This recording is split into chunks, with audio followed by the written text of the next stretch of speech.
paripurna, tidak ada masalah, membahagiakan rakyat, itu namanya husnul khotimah dari jabatan, betul? Nah, setelah itu baru syukuran. Nah, saya tanya, Pak Bupati punya usaha apa? Saya punya usaha ini, punya usaha ini, punya usaha ini. Jadi saya punya gambaran. Jadi kalau besok Pak Bupati sudah pensiun, karena usahanya banyak, masih kuat nanggap saya, kan begitu. Kalau enggak bahaya. Tapi tadi Pak Bupati bilang, Gus Miftah besok syukuran kesini lagi, tapi hadroh nggak usah diajak. Tapi insya Allah saya besok masuk surga bersama anak-anak hadroh. Tapi ya itu neng surga aku kelon karo bidadari, kamu hadrohan kok.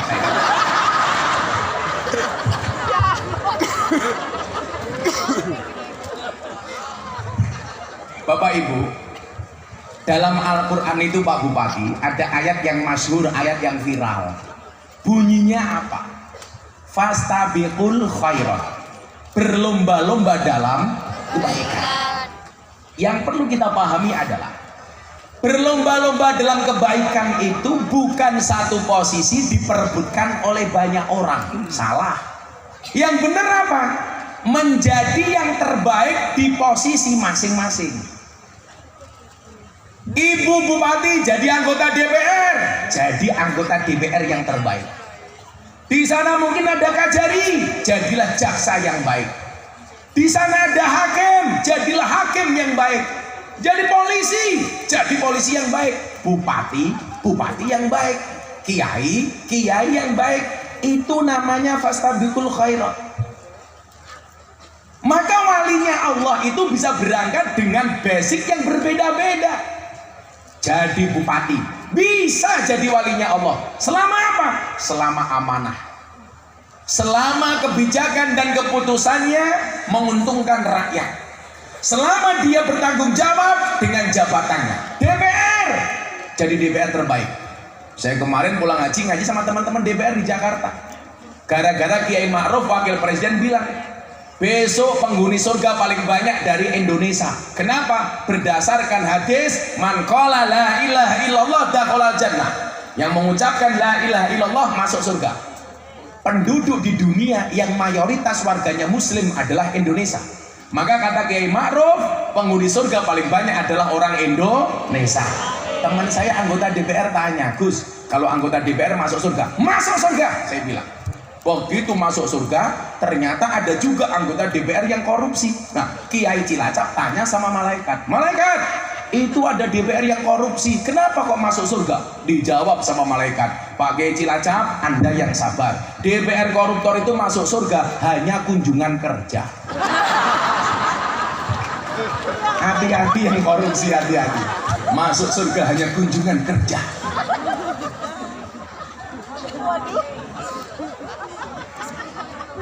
Nah, menjadi yang terbaik. Kalau kemudian sudah banyak orang baik, apa yang perlu kita lakukan? Yang perlu kita lakukan cuma satu. Wa ta'awanu 'alal birri wat taqwa wa la ta'awanu 'alal ismi wal udwan. Saling tolong menolong. Makanya kemudian ada istilah sinergi, kolaborasi. Untuk apa? Untuk membangun bangsa Indonesia yang besar ini. Kiai kolaborasi dengan bupati, karena sejarah membuktikan Pak Bupati, pemimpin besar selalu dikawal oleh kiai. Raden Patah Demak, kenapa bisa menjadi raja yang berhasil? Sultan yang top, karena dikawal Wali Songo.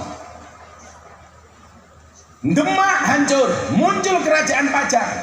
Joko Tingkir jadi raja dengan gelar Sultan Hadiwijoyo. Kenapa Joko Tingkir bisa jadi raja? Karena manut dengan dawuhnya Kanjeng Sunan Kalijaga. Khalifah Harun Ar-Rasyid, raja top. Kenapa dia berhasil menjadi raja? Karena dikawal oleh kiai namanya Abu Nawas. Artinya apa? Ini sinergi. Tujuannya apa? Untuk mengingatkan. Makanya kenapa harus ada kiai? Kiai itu tugasnya apa? Mu'alim, mudarris, mu'adib, murabbi. Fungsinya untuk apa? Disebutkan dalam kitab taklim, al ilmu bila syekhin fasyekhu syaitan, ilmu tanpa guru setan. Salah milih guru, guru nembahne setan. Makanya dulu saya menolak kalau orang belajar hanya mendengarkan radio tanpa tahu siapa yang berbicara. Karena bagi saya, mohon maaf, radio kuwi ana swara tanpa wujud. Lah ana swarane ora ana wujude jenenge entut. Makanya dulu ada lagu, Bu. Sun sembore semiki masya udan jero ati ana suarane ra ana wujude entut jenenge. Jadi kalau kita berguru hanya dengan suara nggak jelas orangnya, berarti gurune entut. Kalau guru nentot mondoknya di mana? Al-Ma'hadus Salafiyah Asilitiyah. Seharusnya itu kalau Gus Miftah pengajian di belakang ada hadro, ada band, jadi nyanyinya enak. Kenapa ini nggak ada bandnya? Karena anggarannya pas-pasan. Woi, ketua panitia, besok dikasih band ini ya. Kan kalau hadro nggak bisa nyanyi dangdut karo inyong. Apalagi rupa-rupa rong amplopan ya. Gak masalah le, nanti di amplopi diterima ya, nggak di amplopi ketua panitia di WA. Iya karena ini, masaknya temen lainnya kayak kota infak. Yang dibutuhkan hari ini adalah sinergi, kolaborasi, kerjasama tim. Makanya bangsa ini bisa besar, kenapa? Karena founding fathers yang berbeda agama, yang berbeda suku, tetapi mereka mampu bersatu untuk menjadikan bangsa ini merdeka. Maka saya bilang, Wali Songo itu terkenal alim Pak Bupati, masyhur, hebat, tetapi setiap punya proyek mereka kerjakan bareng-bareng. Kenapa?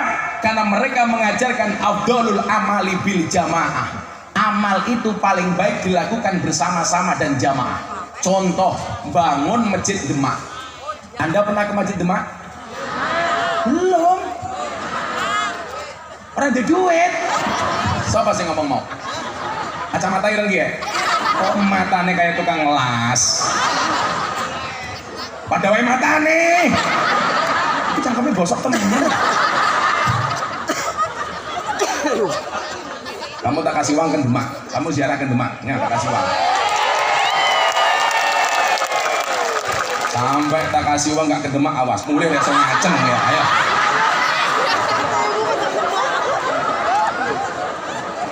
Oh, kamu minta uang juga, ceweknya minta uang sebagai mas kawin. Iya. Emangnya aku cowok apaan? Apa? Oh, pengen buka kacamata? No, saya tidak akan buka kacamata. Kalau saya buka kacamata, janda pingsan tahu. Mereka penasaran Pak Bupati dengan mata saya. Jangan dong. Saya udah berdiri, minta kacamata dibuka, nanti minta lagi celananya buka. Emangnya aku cowok apaan? Saya duduk dilihat wajahnya, saya berdiri dilihat sarungnya. Bah, kan aku jadi gak enak. Saya kasih tahu Bapak Ibu. Ini bagaimana para orang-orang terdahulu mengajarkan kita semangat persatuan. Ini dalam rangka mengisi kemerdekaan. Coba Anda lihat. Masjid Demak itu sebenarnya proyeknya siapa? Itu merupakan kerja dari Kanjeng Sunan Kalijogo. Apakah Kanjeng Sunan Kalijogo membuat masjid itu sendiri? Ternyata tidak. Beliau melibatkan semua wali. Pertanyaannya, kenapa? Karena Kanjeng Sunan Kalijogo pengen semua daerah yang ada di Indonesia memiliki sense of belonging, rasa memiliki terhadap Masjid Demak. Maka Sunan Gunung Jati datang dari Cirebon bawa kayu, Sunan Ampel datang dari Surabaya bawa kayu. Semangat yang dibawa apa? Persatuan. Itu juga yang dicontoh oleh Presiden Jokowi ketika membuat ibu kota Nusantara di Kalimantan. Apa perintah Presiden? Semua gubernur membawa tanah dan air dari masing-masing provinsi yang ada di Indonesia. Semangat yang dibawa apa? Menghargai kearifan lokal, supaya orang Indonesia dari manapun daerahnya, apapun sukunya, memiliki sense of belonging, rasa memiliki. Gobloknya orang bilang, kenapa ibu kota dipindah ke Kalimantan? Presidennya percaya klenik, percaya dukun. Dia bilang apa? Kan Kalimantan tempat buangan setan, jin, demit, iblis. Akhirnya apa? Tangkap polisi, cangkep bosok. Kalau Gus Miftah beda, ditanya, Gus, apa pendapatnya tentang ibu kota dipindah ke Kalimantan? Saya jawab, bagus, nggak masalah ibu kota dipindah ke Kalimantan, asalkan kamu tidak kembali ke hati mantan. Iya. Semangat yang dibawa presiden itu adalah persatuan. Maka saya bilang Pak Bupati, sehebat-hebatnya Superman kalah sama super team. Superman itu goblok. Buktinya apa? Badannya besar, bajunya es.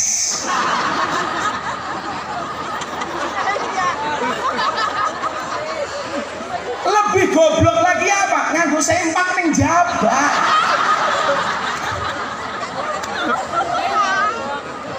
Yang paling goblok siapa? Kita.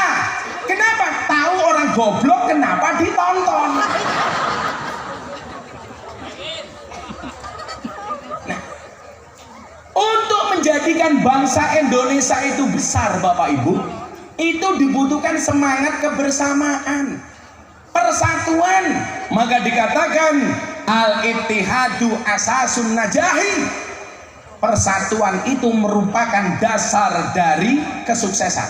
Coba kita lihat, kenapa Indonesia menjadi negara yang persentase keberhasilan menangani COVID termasuk terbaik di dunia? Karena ada sinergi dari pemerintah, Polri, TNI, masyarakat. Masyarakatnya sadar, pemerintahnya berusaha ikhtiar untuk segera menormalkan kembali bangsa Indonesia dari COVID. Dan Anda tahu, Indonesia lebih hebat kemudian penanganan COVID dibandingkan Amerika. Kenapa? Karena adanya semangat persatuan. Pemerintah, TNI, Polri, masyarakat sadar. Muncul COVID, pemerintah kasih BLT. Tapi lucunya di Cilacap, begitu ada BLT untuk orang miskin, semua orang ngaku miskin. Muncul lagi BLT untuk UMKM, pengusaha kecil, semuanya ngaku pengusaha kecil. Makanya kemarin saya ketemu Presiden, Pak Presiden, besok mau bikin BLT lagi untuk orang gila. Pertanyaan saya, apakah orang Cilacap ngaku-ngaku gila?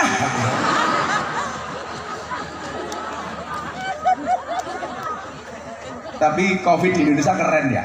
Walaupun sekarang COVID sudah kehilangan wibawanya, sudah tidak mematikan. Coba muncul varian Alpha, langka masker. Muncul varian Delta, langka oksigen. Begitu muncul varian Omikron, langka minyak goreng. Hanya di Indonesia COVID nguntal minyak goreng.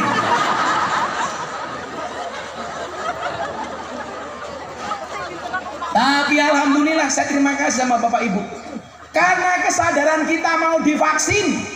Alhamdulillah Pak Bupati, kita semuanya hari ini bisa pengajian normal, walaupun tetap kita harus berhati-hati. Saya selalu bilang, kematian itu urusannya Allah, tapi ikhtiar itu urusannya manusia. Banyak orang yang kemudian gak pakai masker sama sekali sehat, tapi mohon maaf kembali kepada takdir. Kematian urusan Allah, tapi ikhtiar adalah urusan manusia. Yang lucu tanggane inyong, awal-awal COVID, wedi banget kali COVID, pakai masker double 5. Kalau beli apa-apa dari luar dicuci Pak, beli apa-apa dicuci, beli obat dicuci. Yang saya bingung, beli dawet dicuci, keprimen ya. 3 bulan setelah COVID, saya ditelepon, mati. Apakah karena COVID? Tidak. Dihajar istrinya karena nggak punya penghasilan. Nah, kebersamaan ini yang kemudian pengen saya sampaikan malam hari ini. Kenapa bangsa yang besar Indonesia dengan perbedaan suku, perbedaan agama, ras dan golongan, tetapi bisa menjadi bangsa yang besar dan akur? Ternyata ada sebabnya Bapak Ibu. Maka saya akan sampaikan ini, supaya bangsa Indonesia ke depan insya Allah menjadi bangsa yang lebih besar. Amin. Bangsa yang lebih maju. Amin. Saya dibilang begini Pak Bupati, Gus Miftah kan ngomong begitu karena Jokower banget pendukungnya Jokowi. Enggak. Saya punya prinsip wa kadzalika ja'alnakum ummatan wasaton. Saya menjadi umat yang moderat. Artinya apa? Presiden, pemerintah benar kita dukung, salah kita kritisi dengan cara yang baik. Artinya apa? Posisi saya di tengah-tengah. Supaya apa? Pemerintah ini menjadi balance. Pak Bupati benar, kita dukung. Salah, keliru jalan, kita luruskan dengan cara yang baik. Persoalannya di Indonesia adalah orang itu kalau sudah cinta, seburuk apapun tidak akan kelihatan buruknya. Tetapi kalau sudah benci, sebaik apapun tidak kelihatan baiknya. Kita harus menjadi umat yang wasatiyah dong. Saya dekat dengan teman-teman TNI. Saya Jumat kemarin khotbah di Mabes AD bersama Pak Kasat. Tapi saya bilang, kalau ada ke TNI yang keliru, boleh dong saya mengingatkan. Saya dekat dengan teman-teman polisi, Pak Kapolri teman saya. Tapi kalau salah, ya kita ingatkan, kita kritisi. Termasuk kejadian hari ini. Polisi harus terbuka. Supaya apa? Saya mikir, anggota polisi saja masih bisa ditekan, diancam-ancam, dibunuh. Apalagi rakyat. Makanya polisi harus terbuka. Tapi Anda yang tidak tahu, nggak usah komentar. Cangkemmu meneng baik. Malah anak ngomong, polisi nembak polisi, di rumahnya polisi, ditangkap polisi, diperiksa polisi. Sing mumet ndase polisi. Kamu kalau nggak tahu persoalannya, diam saja. Tapi saya mencatat ya Pak Bupati, semua kasus di dunia itu rata-rata berangkatnya dari perempuan. Makanya perempuan tuh menakutkan, tapi saya cinta. Masa aku cinta laki-laki? Coba, Adam itu terusir dari surga gara-gara siapa? Hawa. Makanya kenapa ada hadis bunyinya asyadul jihad jihadul hawa. Jihad yang paling berat itu melawan hawa nafsu. Pertanyaannya, kenapa setiap ada nafsu dimulai dengan hawa? Karena yang bikin nafsu dan emosi itu adalah hawa. Kok ketingginya? Amin diketuh. Perempuan. Makanya Pak Bupati, saya punya prinsip. Tolong diingat-ingat. Perempuan itu kalau disakiti nggak pernah lupa, tapi kalau menyakiti nggak pernah ingat. Itulah perempuan. Betul? Wongnya ya teka, ya melu guyu. Biasanya jilbabnya pink. Yang jilbabnya putih insya Allah lebih parah.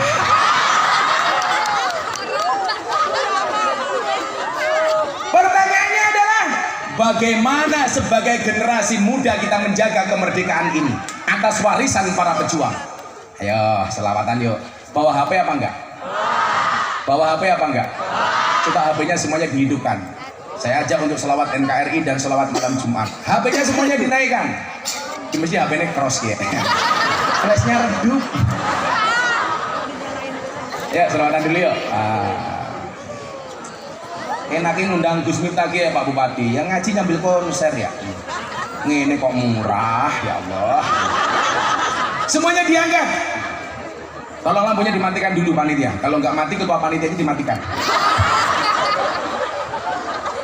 Ayo, semuanya HP diangkat. Mohon panitia HP diangkat. HP lampu di atas dimatikan supaya lebih sadu untuk Cilacap. Supaya ini di akhir masa jabatan Pak Bupati punya kenangan dengan kita semuanya. Amin. Kita doakan Pak Bupati selamat. Amin. Kita doakan Pak Bupati panjang umur. Jadi orang sedunia mati, Pak Bupati hidup sendiri.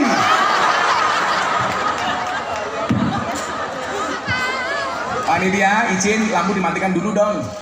Siapa ketua panitianya arane? Yang ini loh, yang arah ke sana, yang arah ke sana, yang arah ke jamaah. Apa perlu digebuk dulu pakai tongkat saya? Ya, semuanya HP diangkat. Semuanya diangkat.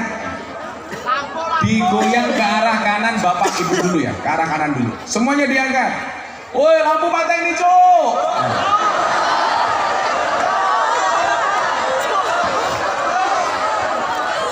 Semuanya diangkat, tolong digerakkan ke arah kanan Bapak Ibu dulu. Shallu ala Nabi Muhammad.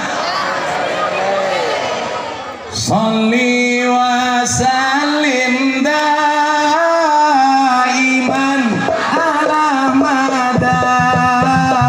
Shalli wa sallim daiman ala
banjur bali brebes mili bali nang kuburan mangku tangan tetangisan salih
bakal taring kesing donyaku sing isih ana salih wa salim daiman ala lebih kencang salih wa salim daiman ala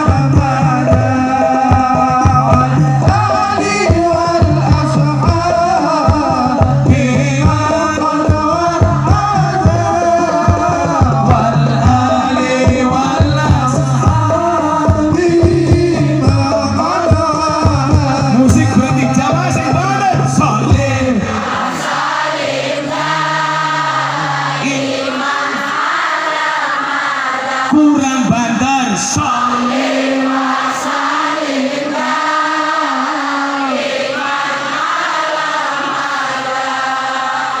wal ali wal ashab biman wal ali wal ashab biman sallu ala nabi Muhammad. Alhamdulillah. Ngopi dulu.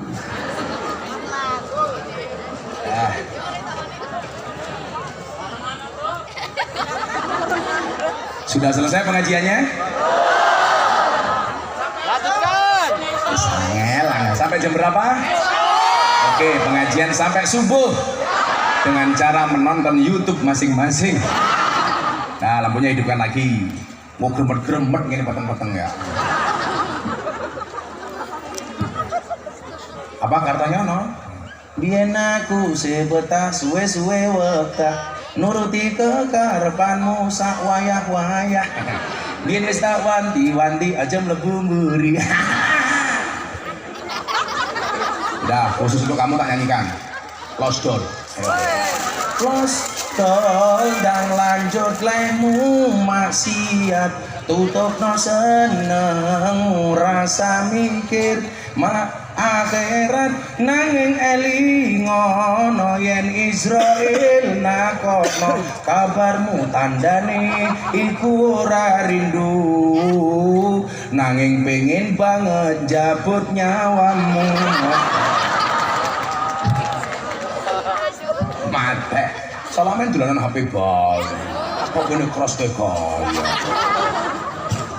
kalau ngaji dengan Gus Miftah ngaji alon aku ngaji alon mergo sadar aku sapa santri sing nakal ra iso apa aku ngaji alon mergo sadar aku sapa ahli maksiat sing kakean dosa lagi beda aku mundur alon mergo kowe ra gelem kelon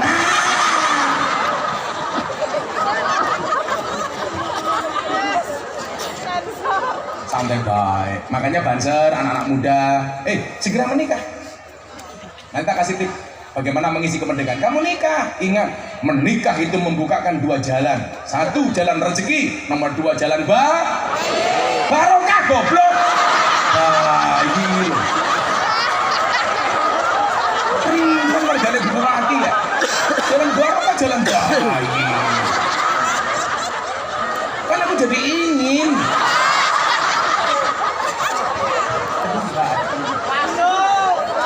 Momen dasu. Jalan barokah jalan bayi. Saya kira mau temen ya.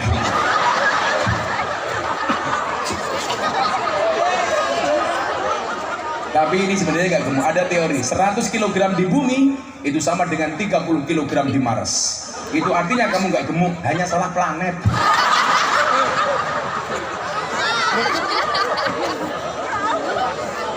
Tapi ya jangan insecure hanya gara-gara gemuk. Sekarang cewek gemuk lebih diminati daripada cewek seksi. Kenapa? Karena cewek seksi hanya fokus kepada penampilan, tidak pernah fokus kepada perasaan.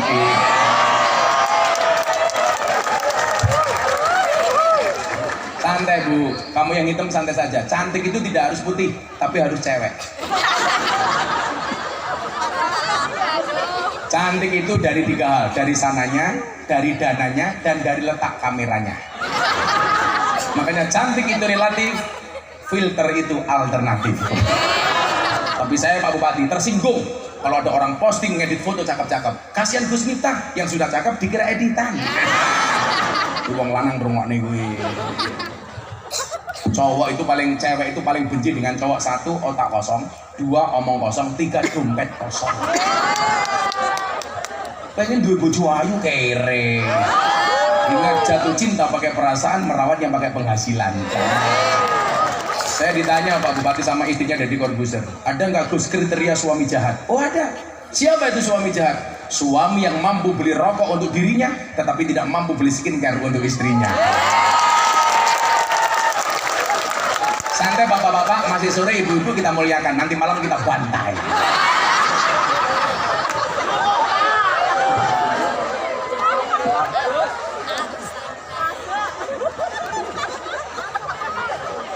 Itu ada adik santri, Masya Allah cantik-cantiknya. Santri mana itu deh, pakai jilbab putih?